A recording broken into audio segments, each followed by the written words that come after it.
네, 안녕하세요. 저는 전체 대담의 진행을 맡게 된 인재림 1기 김준태입니다.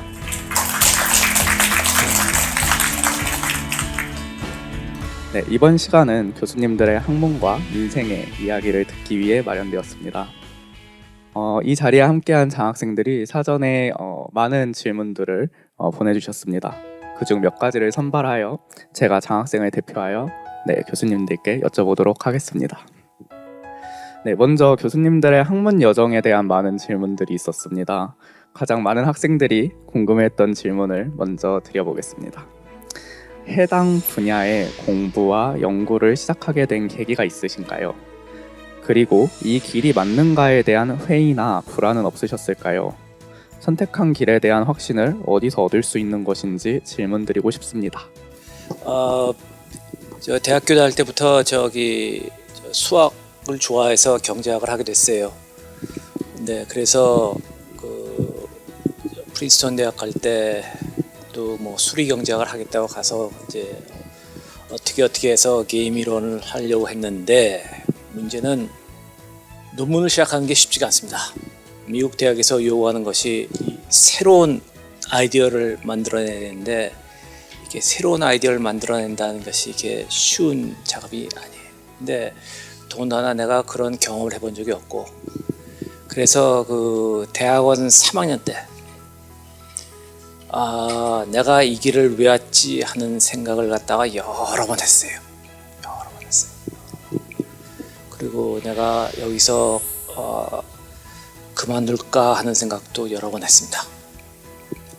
왜냐면은 사실 그 20대 이 23, 24, 25 이때가 어떻게 보면 인생에서 굉장히 중요할 때예요. 그런데 내 동기들은 보면은 직장 잡고서 잘 돈도 벌고 있는데 미국의 그 프린스톤이라는 이상한 동네에서 밤에 그 방에 혼자 앉아서 안 되는 아이디어 갖고서 끙끙대는 게 그런 작업을 갖다가 한 3개월, 4개월 하다 보면은 그런 회의를 안 하면 이상한 겁니다. 예. 근데 그런 과정을 거쳐야 이 최 총장이 얘기했다시피 자기가 좋아해야 돼요. 남이 하라고 해서 하면 절대로 안 됩니다. 왜냐면 그런 회의가 들어올 때 나는 이거를 해야겠다는 생각을 하게 되는 유일한 이유는 내가 이것이 좋았기 때문에. 84년 2월, 3월 참 괴로웠어요. 일은 안 돼. 지도교수 만나면 도상 야단 맞아. 내가 뭐 아이디어라 가져가면 한 3분 내에 이게 없어져요. 그런 과정을 겪는데 그래도 그런 과정을 다시 한번 도전하겠다고 하려면은 자기가 좋아해야 돼요. 그래서 최첨령이 아주 그야말로 간단하게 설명한 게 여러분이 좋은 대로 하십시오 하는 게 일리가 있는 말이에요. 왜냐면은 살다 보면 이런 회의가 들을 때가 있기 때문에 그때 도전을 갖다 극복하려면 자기가 좋아야 됩니다. 그래서 지금 게임을 하게 됐어요. 네, 말씀 감사합니다. 네, 다음으로 여러분들 아마 강의에서 들었다시피 제가 하는 경제학은 조금 반골 기질이 좀 보이죠? 여러분들이 알고 있는 경제학을 비판하는 입장에서 쓴 겁니다. 그걸 왜 택하게 됐느냐는 자기가 좋아서 하는 건데 이제 그런 기질이 옛날부터 있었던 것 같아요. 고등학교 때부터 항상 삐딱하게 이제 생각을 하고 그러다 좋은 사람을 만나지 않았으면 운동권에 들어가서 굉장히 다른 삶을 살았다고도 얘기를 했는데 아마 저도 그렇지 않았을까. 그런데 그냥 에피소드를 말씀드리면 대학교 2학년 1학기 때였던 것 같아요. 그때 거시경제학을 가르치던 교수님이 본인이 책을 하나 번역을 하셨다고 그러면서 소개를 해줬어요. 그래서 그 책을 사서 봤는데 앞부분에 이제 여러 가지 경제학의 학파들을 쭉 소개를 하고 맨 마지막에 나온 게 바로 제가 여러분들한테 소개드렸던 그러한 내용입니다. 눈이 번쩍 띄었죠. 앞에 있는 모든 경제학을 다 비판하면서 새로운 경제학이구나.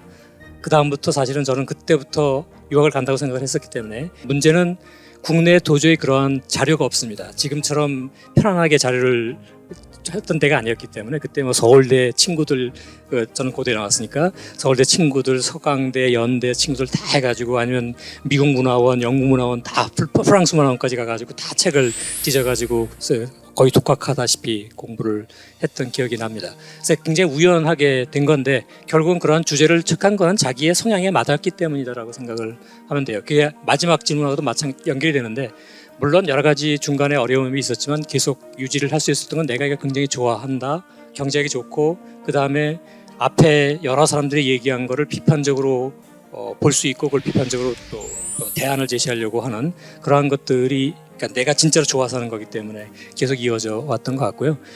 두 번째 질문 같은 경우에 뭐 여러분들도 아마 공부를 하게 되면 특히 이제 여러분들 이제 미국 유학 가서 학위를 받게 되면 모두 다 한두 번의 위기는 있습니다. 위기가 없이 학위를 받으면 두 가지 중에 하나입니다. 하나는 진짜 천재든지 하나는 좀 엉터리 논문을 썼든지 둘 중에 하나입니다. 반드시 그 위기가 한 번, 두 번은 있는데 저도 분명히 있었습니다. 한 번은 한 2년 동안 논문을 진짜 거의 해가지고 그 당시에 유명했던 이쪽 분야에서 유명했던 분한테 보내서 코멘트를 놨는데 야 이거 좀 아닌 것 같지 않냐? 다 뒤집었습니다. 2년 동안 했던 거 다 뒤집고 다시 시작했습니다. 이제 그런 건데 그런 위기가 있는 건데도 그럼에도 불구하고 그렇게 할 수 있었던 건 이쪽으로 내가 굉장히 좋아하고 이쪽에 어떤 가치가 있다고 생각을 했기 때문에 그런 것 같습니다. 그러니까 여러분들도 뭐를 하든 간에 진짜 자기가 좋아하는 거 그러니까 여러분들도 아마 학과를 선택할 때 자기가 좋아하는 거였을 것이고 그 다음에 유학을 가서 어떤 특정 분야의 전문으로 이제 논문을 쓸 텐데 거기서도 가장 자기가 마음에 드는 거 하고 싶은 걸 하는 게 가장 좋은 선택이라고 생각이 됩니다. 돌이켜 생각하면 저는 운이 참 좋았던 것 같습니다. 일단 이제 재단을 대학 시절에 알게 됐고 또 유학 가서 대단한 조인구 교수님의 지도 교수하고는 다르게 굉장히 좀 이제 그 인내심이 많고 기다려주는 두 분 다 노벨 경제상을 받았는데 물론 이제 그때마다 그들 방식으로 저를 기다려주는 걸 알고 있기 때문에 뭔가 2주 만에 뭔가 안 날 때는 정말 뭐 조바심이 정말 많았죠. 그래서 당연히 방황 많이 했고요. 재단을 이제 알게 된 것은 제가 아마 재단에 와서 이 두 친구를 못 만났으면 뭐 경제학 쪽으로 못 갔을 것 같고 그리고 그때 이제 재단의 초대 사무국장 나중에 사무총장이 됐습니다만 김재열 사무국장이 우리 세 사람이 이제 사실 굉장히 좀 그 말썽꾸러기였는데 근데 이분이 한 이야기 가운데 지금도 이제 제 머리를 때리는 게 그러나 이제 밤에 우리끼리 모여가지고 이른바 그 스터디를 하고 가는데 야 너 잠깐 와봐. 야 너는 경쟁자를 누구라고 생각해? 이 질문을 했어요. 여러분은 경쟁자를 누구로 생각합니까? 내가 대답을 해야 되는데 답을 기다리기 전에 이 김재열 국장이 뭐라고 했냐? 야 나 도서관 가서 이야기하는 뭐 공부하는 옆에 서울대 친구들이 경쟁자라고 생각하지? 아니야. 내 경쟁자는 하버드하고 예일하고 프린스턴 애들이야. 저는 그때까지 만 18세에 비행기를 타고 대한민국을 떠나본 적이 없는 대한민국의 이 병력 미필자 남자인데 그런 이야기를 하니까 막 청천벽력이 떨어지는 것 같은 거야. 그러면서 그때 이제 그 대한국도 있었죠. 내가 넘어야 될 산. 감사드리고 또 저희 이제 선대 회장께서 저희 장학생들을 되게 좀 귀엽게 보셔서 자주 이렇게 이야기할 기회가 있었는데 그때 항상 말 것처럼 이야기하는 게 이 한국 사람, 동양 사람들은 이 왜라는 질문을 못한다. why라는 질문을 못한다. 그리고 why라는 질문을 하더라도 그냥 건성으로 하는 거지 돌아오는 답이 마음에 안 들어 또 못한다. 그래서 why를 3번 정도 하면은 본질에 갈 수 있다. 이것도 제 머리를 때렸어요. 만 18 나이에. 그래서 그게 이제 평생의 좌표가 됐고 그러다 보니 제가 미국 가서도 뭐 완벽하지 않은 상태였지만 주눅들지 않고 그냥 계속 수업 시간에 손들고 질문하고 그래서 저는 제 이제 학습 능력이 우리 뭐 두 동료에 비해서 월등해서 전혀 아닌 것 같고 제가 이제 어디 가나 먼저 질문하는 그거는 제 평생에 어디 가든지 가장 먼저 질문하려고 하는 사람이었습니다. 사실 저는 이제 여러분 또래 대학엔 들어왔지만 길을 잃은 사람이었어요. 고등학교 때 이과했거든요. 그러다가 이제 문과에 계열로 와서 경제학과는 생각해 본 적이 없습니다. 그리고 경제학을 제대로 하려면 수학을 엄청나게 해야 되는데 정근 교수는 그때 뭐 통계학과 수학과 가서 수업 듣고 다 A뿔 받고 그랬어. 저는 그냥 한 챕터 넘기기 어려운 거. 정말 자질이 많았습니다. 그리고 지도 교수님 잘 만났고, 그런데 가만 생각해 보면 단순히 운이 좋은 건 아니고, 네, 운은 또 이제 뭐 뭔가 문을 열어야 되잖아요. 그래서 게임 시리를 처음 했지만 저는 게임스 앤 인포메이션 이코노믹스를 가장 처음 공부했던 학생 때문에 그 많은 프리미엄을 누린 것 같습니다. 갑자기 이 이야기가 좋아하는 거 하라 이렇게 되는 것 같은데, 우리가 교수를 하면서 이제 많은 학생들이 와서 진로를 물어보잖아요.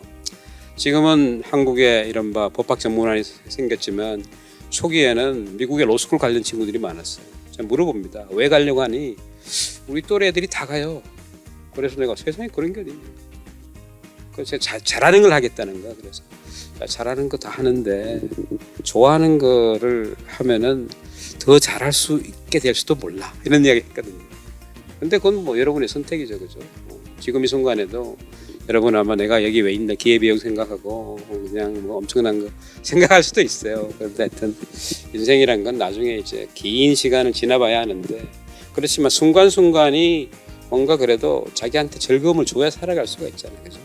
그래서 저는 이제 그렇게 저를 이끈 거는 그럼에도 불구하고 주변에 내 친구들이 있고 주변에 가족들이 있고 또 뭔가 이 나라가 막 계속 발전하고 있으니까 뭔가 공부를 하면은 뭔가 이바지할 수 있지 않을까, 이런 되지도 않은 약간 공익심 뭐 이런 게 있었던 것 같습니다. 네, 세 교수님의 답변 감사합니다. 이제 다음 질문 드리겠습니다. 학문의 발전이 사회의 발전으로 충분히 이어지고 있다고 보시나요? 혹은 현실적인 어려움 또는 장벽이 있다고 느끼시나요? 연구를 통해 사회를 올바로 이끌어가기 위해서 학생들이 어떤 능력을 갖춰야 한다고 생각하시는지 여쭙고 싶습니다. 학문이 사회에 미치는 영향에 대해 굉장히 진지하게 고민하고 있는 장학생이 질문한 것 같습니다. 저는 이 문제에 대해서 굉장히 크리틱하는 사람이기 때문에 제 이야기를 먼저 들으면 약간 바이어스가 있을 수 있는데, 저 이제 그 경제학도라기보다 사회과학도라는 이야기를 하잖아요. 왜냐하면 지금 우리 훌륭한 학자들이 많죠. 그런데 점점 더 많은 학자들이 자기를 학자가 아닌 전문가의 틀에 가두고 있다고 생각합니다. 그리고 여러분은 그런 사람들한테 배우고 있는 학생들입니다. 대단히 미안하지만 그러다 보니 사실 학문을 하는 이유를 한번 생각을 해보세요. 단순히 내가 뭐 연구자가 되기, 교수가 되기 위해서, 그거는 되게 좀 재능을 좀 적게 쓰는 방법 아닐까요? 뭔가 우리가 사는 공동체를 좀 멋지게 하는 그런 역할을 해야 되는데, 그러려면 경제학적인 방법론을 가지고 사회 모든 뭐 범죄 문제, 그것도 뭐 여러 가지 이제 안전 문제, 환경 문제를 다루는 방법론으로서 정치하게, 그러면 그 방법에 문제가 있다고 다른 사람들이 이제 지적을 하면서 공론화가 되고, 이런 이제 분야 사람들이 모여서 뭔가 이렇게 발전을 시켜야 되거든요. 근데 그런 노력이 물론 있긴 하지만 갈수록 없어지는 그런 세상에 우리가 살고 있는 것 같다.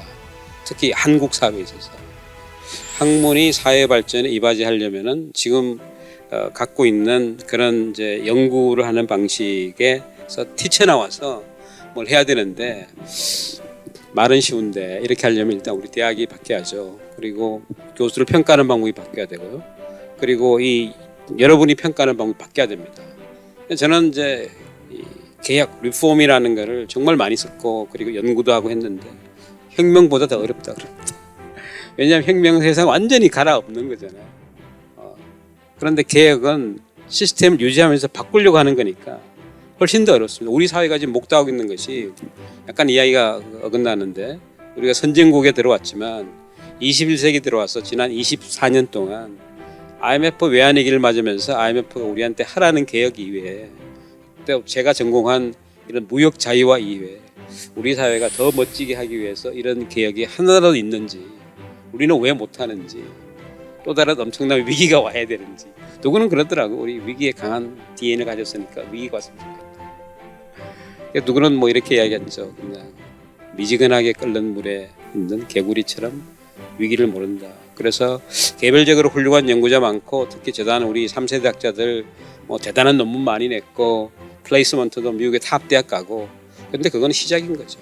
그게 의미가 있으려면은 같이 그룹으로서 더 컬렉티브하게 뭔가 나오고 그걸 조장하는 게 있어야 되는데, 이게 이제 계란과 뭐 닭처럼 뭐가 뭔지는 모르겠지만 그런 생각이 듭니다. 그래서 무엇보다 그 고민을 많이 하는 미국 현장에 있는 우리 조영구 교수 생각이 어떤지 궁금하네요.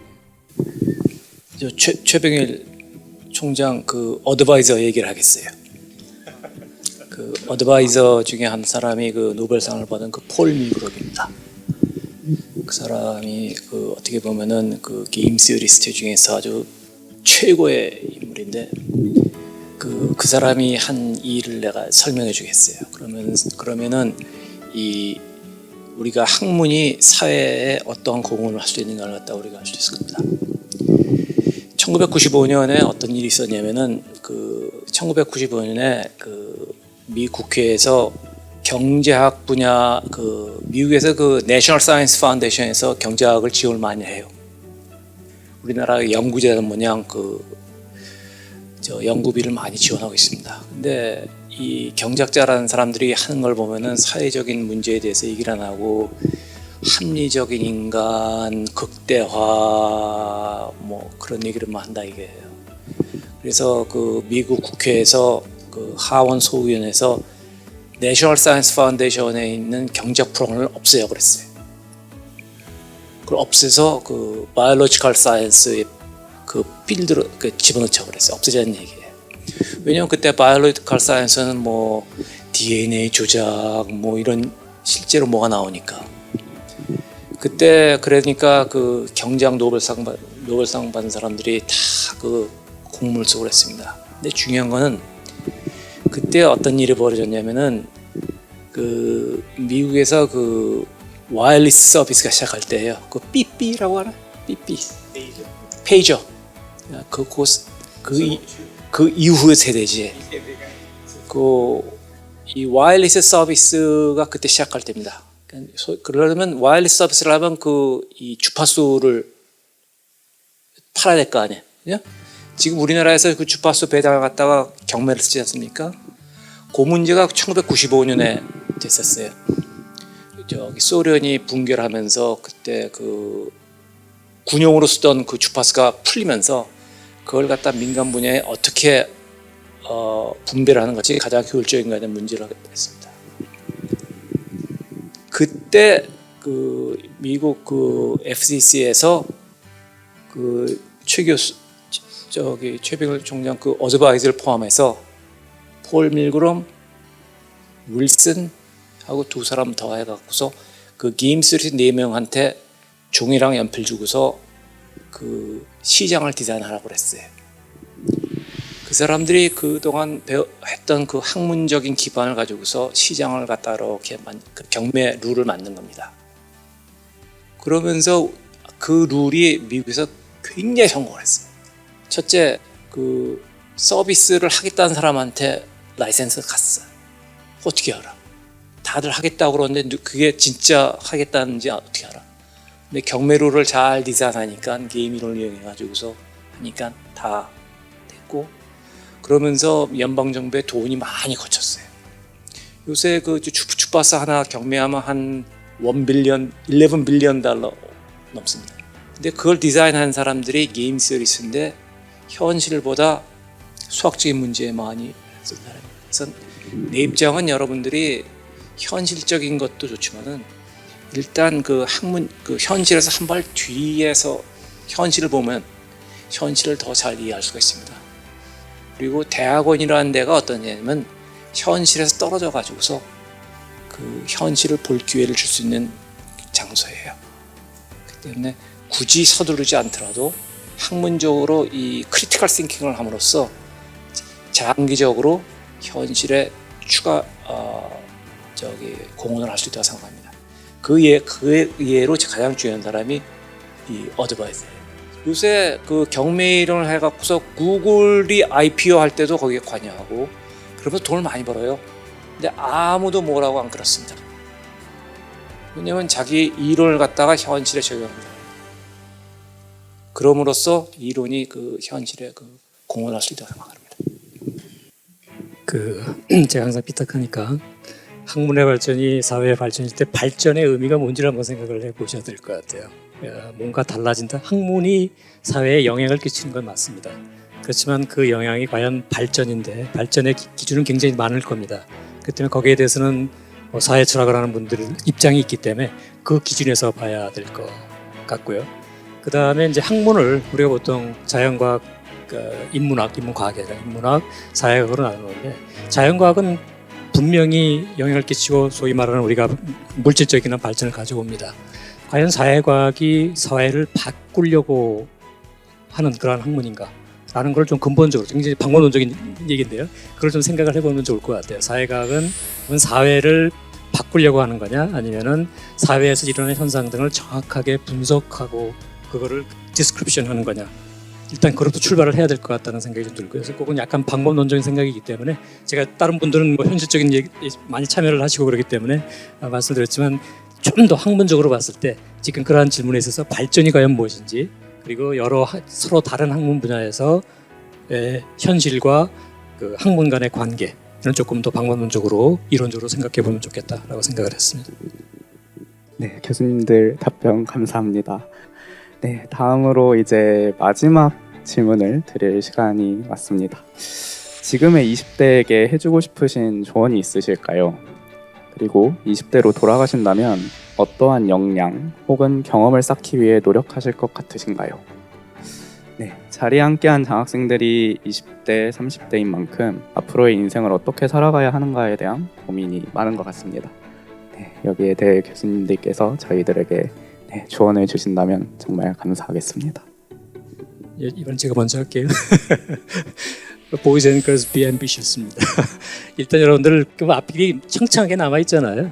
지금 하고 싶은 거 마음껏 해보세요. 지금 뭐 교수를 만나면 항상 얘기하는 게 우리 때랑 다르게 요새 학생들은 학점 따느라고 정신이 없다. 뭐 살기가 너무 힘들기 때문에 저는 뭐 법전원이 학점을 그렇게 많이 요구하는지를 모르겠는데 법전원이 우리 대학 그 교육 시스템을 망치는 주범 중에 하나라고 생각을 합니다. 왜 학점을 그렇게 그런지 모르겠어요. 하여튼 너무 학점 이런데 그 연연하지 말고 여러분들이 하고 싶은 거 4년 동안 얼마나 많이 할 수 있겠어요. 그리고 대학원 가서도 마찬가지고 여러분들 하고 싶은 거를 최대로 많이 하고 아까 말한 것처럼 그중에서 가장 마음에 드는 거 할 수 있는 거를 선택할 수 있도록 여러 가지를 트라이 해볼 수 있는 시대가 바로 20대인 것 같습니다. 제가 만약 여러분 그 대학생이면 대학 일단 자퇴할 것 같습니다. 너무 따분하잖아요. 그리고 한국을 떠나서 다른 데 가서 한 인턴을 1년씩 서로 다른 환경을 갖고 있는 뭐 나라, 뭐 예를 들어 편의상 뭐 X국, Y국 한 2년씩 해보고 그때 한번 생각해 볼 것 같아요. 왜냐하면 여러분 지금 알고 있다고 생각하는 거 10년 후에 전혀 다를 거거든요. 그리고 사실 인생을 이제 지내놓고 보면 이때가 가장 감성이 열려 있고 하고 싶은 것도 많고 시간은 너무 없고 세상은 나를 자꾸 밀어내서 앞으로 가라고 하고, 근데 감사하게도 너무 다른 것은 여러분은 이제 이 패스포트만 있으면 어디든지 갈 수 있는 그런 세대잖아요. 그리고 4년 만에 대학을 졸업 안 해도 아무런 게 문제가 안 되는 세상이잖아요. 그래서 저는 그렇게 하고 싶어요. 그리고 나서 한번 생각해 볼 것 같습니다. 왜냐하면 사실 우리가 이제 학문을 하거나 뭐 영화를 보거나 소설을 읽거나 이제 간접 경험인데, 내가 땅을 디디고 살고 있지 않은 세상에 대해서 이게 무엇일까를 이제 간접 체험하는 거잖아요. 그걸 통해서 우리의 세계관이 만들어지는 건데 다른 세상에서 안 살아보면 알 수가 없을 것 같아요. 그래서 저는 이제 우연히 커리어가 전 세계를 그냥 막 돌아다니는 이런 커리어를 걷게 됐는데, 정말 그 전혀 다른 곳에서 눈을 뜨는 그 며칠이 지금까지 살아온 뭐 한 1년의 시간보다 더 다른 느낌을 줬고, 그래서 아무리 모든 것이 유튜브나 사이버나 뭐 인스타 있지만 그런 거 다 버려놓고 여러분의 오감을 열어놓고 다른 곳에 가서 한 2년 정도 시간을 보내고 다시 한번, 왜냐하면 지금까지는 여러분이 선택한 삶이 아니잖아요. 부모님이 만들어준 스펙, 미안합니다. 그리고 주변의 동료가 하는 대로 나는 뒤지지 않게 살아온 삶이잖아요. 근데 앞으로 이제 그렇게 살면 너무 재미없지 않겠어요? 그런데 사실 우리들이 좋은 이야기 해주지만 너무 추상적이잖아요. 그럼 자기 스스로 해봐야 돼. 지금 여러분은 이제 공부 잘하는 걸 여기까지 왔는데 인생은 그런 거 아닙니다. 뭐 아티스트가 되더라도 그리고 세상하고 거래를 하는 법을 배워야 되는데 이거 그냥 처음부터 뭐 난리죠. 어떻게 협상을 하고 어떻게 인력 관리를 하고 자재 관리를 하고 이거를 이제 대학을 졸업하고 하면 너무 어렵다. 그래서 저는 한 2년간 자기한테 휴식을 주라. 그리고 지구상 어디든지 떠나라. 그리고 1년씩 아니면 여러분 너무 욕심이 많으니까 그냥 3개월씩 뭐 12군데를 경험 뭐 이런 것들을 해보면 그리고도 늦지 않을 것이다. 이런 생각을 합니다. 우리 조인구 교수는 아마 저랑 굉장히 다른 답을 할 것 같습니다. 최 총장의 그 첫 번째 강의가 딱 마음에 들어요. 여러분이 하고 싶은 걸 하세요. 나도 이제 부모지만은 부모가 하라는 걸 하지 말고 패션이 있는 걸 하세요. 왜냐면은 그러지 않으면은 그 도전이 왔을 때 그걸 극복을 못 합니다. 오케이? 법전, 뭐 의대 다 좋다 그러는데 그 나도 이제 애가 다 커서 이제 갔지만 키워보니까 애가 싫어하는 거 아무리 하라고 되지 않아요. 왜냐면 의대 갔는데 이게 싫은데 어떡합니까? 그래서 자기가 진짜로 이렇게 가슴에 와닿는 걸 하세요. 그게 좋아서가 아니라 나중에 그 도전이 왔을 때 그걸 극복하기 위해서는 그 패션밖에 없습니다. 그때 대학원 때 경험을 해보니까 그렇고 그 연구를 하다 보니까 그 참 안 풀릴 때가 참 많아요. 특히 지금 사잔트랑 작업을 할 때 이렇게 될 거야. 그리고 5년 걸렸어요. 그리고 아직도 사잔트랑 얘기하면은 그 논문을 많이 쓴 사람이 그 작업이 자기한테 제일 어려웠던 작업이라고 합니다. 그러면서 제가 5년 동안 낑낑낑낑 대고 있을 때 역시 그 사전트답게 포기하지 말고 네 직관이 가라는 대로 가라 그러더라고요. 그게 무슨 얘기인지 몰랐어요. 근데 5년이 지나니까 그게 무슨 얘기인지 알겠더라고요. 왜냐면 그것이 자기가 진짜 좋아하는 문제가 아니면 그거 못합니다. 그래서 여러분이 20대에서 그 부모가 하라는 것보다도 자기가 뭐를 좋아하는가 생각해 보세요. 그런 다음에 그걸 하십시오. 이게 뭐 돈을 많이 벌고 돈을 들게 버는 중요한 게 아니에요. 나중에 자기 해피하려면은 자기가 좋아하는 걸 해야 됩니다. 그래서 나는 박 교수 얘기했다시피 ambitious 그렇지만은 자기가 좋아하는 거 하세요. 그게 이제 얻어가 있습니다. 네, 교수님들의 가슴 어린 조언 정말 감사드립니다. 네, 저희도 정말 열정과 또 저희의 사회에서 한 발짝 물러나 저희가 진짜 좋아하고 제가 열정을 가지고 할 수 있는 일이 무엇인지 생각해 보면서 저희의 성충 또 앞으로의 길을 걸어가 보도록 하겠습니다. 네, 시간 관계상 저희의 전체 대담 시간은 여기까지 하겠습니다. 네, 경제학을 공부하는 저에게 또 학문의 뜻을 가지고 여기에 앉아 계신 장학생 모두에게 뜻깊은 시간이 되었을 것이라 생각합니다. 저희들에게 강연과 대담을 통해 좋은 메시지를 가득 전해주신 새 교수님께 다시 한번 감사드립니다. 감사합니다.